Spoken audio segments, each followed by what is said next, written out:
Do t'ju tregoj historinë e Inunakut. Inunaku, ulërima e qenit. Gjendet një ishull në Japoni, një ishull i quajtur Kyushu. Në këtë ishull ekziston një vend shumë i çuditshëm. Një vend që quhet Inunaki. Inunaki, që në gjuhën e tyre do të thotë ulërima e qenit, është një vend tepër misterios. Do t'ja u them se përse dhe pse po ju tregoj për këtë. Më ndiqni me vëmendje. Ka disa zona, jo vetëm në Japoni, por edhe për shembull në Shqipëri, në Kosovë, Maqedoni, Malzi, në Amerikë, në çdo vend, ku shteti duket sikur e lë atë vend aty me fjalë që të kthehet në legjend. Dhe kjo nuk është një legjend metropolitane, sepse ka ndodhur me të vërtet disa fakte të çuditshme në këtë zonë, pra në zonën e Inunakit, në këtë ishull, në Kyushu, në Japoni. Dhe unë do t'ju them disa prej tyre. Për shembull, në vitin 1988, një djalë i ri e gjetën copa, pra të shpërfytyruar. Tani, pse të gjithë viktimat që kanë gjetur aty, disa janë të shpërfytyruar, disa janë sikur t'i kishte duke shqyer mishin. Disa mendojnë që aty ka mishngërënës, ka njerëz anibal që han njerëz të tjerë. Dhe shpesher aty shkruhet diçka tepër e çuditshme në këtë ishull. Shkruhet këtu ligji nuk ekziston. Pra kjo të bën të mendosh që në të vërtet në disa zona, si për shembull edhe këtu në Japoni, duket sikur e lën vet shteti, sepse për shembull në qoftë se do të kontrollonte shteti se çfarë ndodh, unë jam i bindur që do ta gjente se çfarë ndodh në të vërtet, sepse nuk është se këto ndodhin kështu, me një fjalë nga natyra. Ka disa zëra për këtë, por unë do t'ju tregoj njërin prej tyre.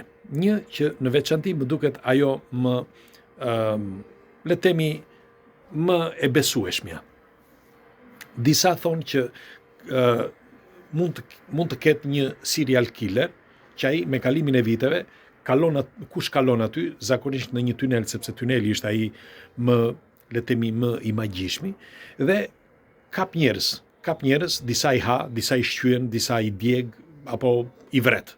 Disa trupa nuk gjenden më. Por ka të tjerë që mendojnë që nuk është vetëm një, por janë disa njerëz. Por unë do t'ju them njërin prej tyre, pra të këtyre teorive. Është një teori e tretë, ku sipas gjasave, nga vitet 70, aty ka ndodhur 60-70, aty ka ndodhur një fenomen i çuditshëm. Pra në këtë village, si quhet, në këtë zonë. Mendohet që në një periudhë saktuar ndodhi një epidemi. Dhe kjo epidemia i çmendi njerëzit. Kjo është një nga gojdhënat më të rëndësishme të këtij vendi. Por do ja u tregoj se pse po ju them këtë. Më prisni pak. Pra, tregohet që epidemia ndodhi krejt papritur. Dhe si ka ndodhur epidemia? Tregohet që në vitin 1964 aty kanë ardhur disa trupa ushtarake me disa makina dhe një lloj makinerie që askush nuk e kuptoi se çfarë ishte. Dhe tregohet që dikush thotë që mund të kenë bërë eksperimente. Por aty në atë zonë kishte shumë pak njerëz. Dhe ata ndoshta nuk e besonin ose nuk e mendonin që mund të kishte probleme të rënda. Dhe tregohet, paktën sipas gjasave, tregohet që ata bën disa teste aty. Dhe këto testet krijuan probleme të rënda. Bile tregohet që edhe disa ushtar gjatë asaj periudhe vdiqën aty. Dhe vdiqën në mënyrë të çuditshme. Trupat e tyre u shkrin. Me fjalë, vetëm lëkura dhe mishi i tyre u shkri dhe mbetën vetëm kockat. Tregohet që ata që mbijetuan, duke qenë në zonë dhe i preku pak ndoshta ky virus apo ky problem që ndodhi, me kalimin e kohës u bë me fjalë u ambientuan këta njerëz që mbijetuan. Dhe ata që mbijetuan, ndoshta shteti këtë e di, mbase, ata që mbijetuan u kthyen në zombi, ose u kthyen në njerëz të egër. Në fakt, ka disa gjasa, mendohet me të vërtet për këtë, që kanë parë disa njerëz në përpyje. Pra, njerëz që si njerëz të egër, që jetojnë në përpyje, pikërisht pra në këtë zonë. Kalohet, aty bile disa të rinj, nga këto legjenda që kanë lindur, disa të rinj kanë bërë edhe video, i gjeni këto videot, Inunaki quhet zona, këta të rinj bëjnë video. Disa prej tyre, për këtyre të rinjve, janë zhdukur. Bile edhe videot e tyre kanë mbetur, sepse kanë bërë video live. Videot e tyre live kanë mbetur, por ata janë zhdukur, nuk janë gjetur më. Disa thonë që e kanë bërë të qëllimshme, kanë ikur. Okej, por edhe familjarët i kërkojnë. Pra, në disa raste kanë ndodhur me të vërtet, dhe disa prej tyre tregojnë që në thellësi të kësaj zone, që është një zonë si një desert, si pyll desert, tregohet që kanë parë disa njerëz që janë të çuditshëm. Me një fjalë, edhe pse i kanë parë larg, jo nga afër, janë të çuditshëm në pamje dhe në veshje. Dhe ndoshta mundet që me të vërtet që nga eksperimentet që kanë ndodhur mund të kenë modifikuar gjenet e tyre dhe mund të jenë kthyer në specie që, me një fjalë, mes njerëzve dhe kanibalëve ose një specie që ne nuk e kuptojmë.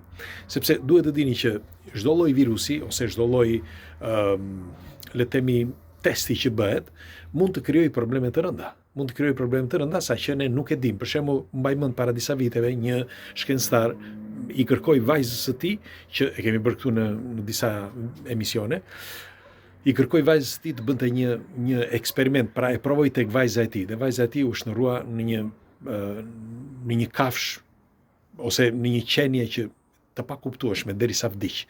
Pra, këto gjëra ndodhin dhe në këtë rast nuk dihet se çfarë mund të ketë ndodhur nga vitet 60-70 në atë zonë. Pra, mundet me të vërtet që të kenë bërë disa teste, eksperimente, që ndoshta ata që i ka prekur për atë zonëve, mund t'i ketë shndruar në specie që ne nuk i kuptojmë, ose në qenie, le të themi, mes njerëzve dhe disa formave të tjera që ne nuk e kuptojmë, sepse çmendet qeliza, çmendet tryj dhe ata mbijetojnë, ndoshta. Ose disa prej tyre mundet të kenë vdekur, ne nuk e dim.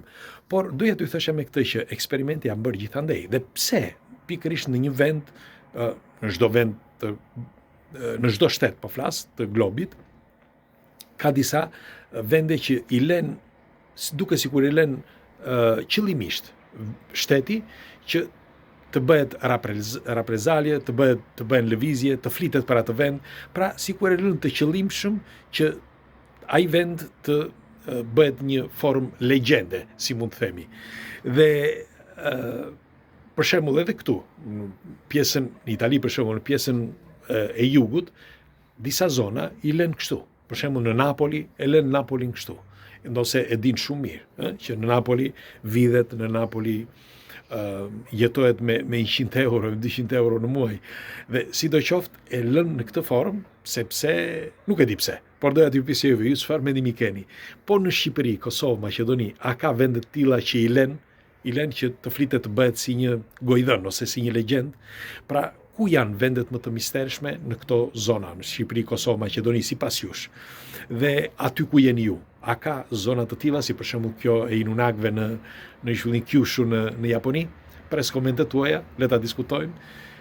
Kush e feston sot, do t'ju uroja gëzuar Krishtlindjet, kush e feston, sepse sidoqoftë edhe pse disa nuk e festojnë, festat janë të rëndësishme, sepse na japin hovë në jetën tonë, janë, le të themi, gëzime, qoftë për ne, por qoftë edhe për fëmijët tanë, që tregojnë një, si mund të quhet, një dashuri ose një respekt ndaj të tjerëve, ndaj jetës, ndaj çdo gjë. Kështu që gëzuar Krishtlindjet kush e feston, ju përqafoj pres komentet tuaja për këtë argument që ju thash më përpara.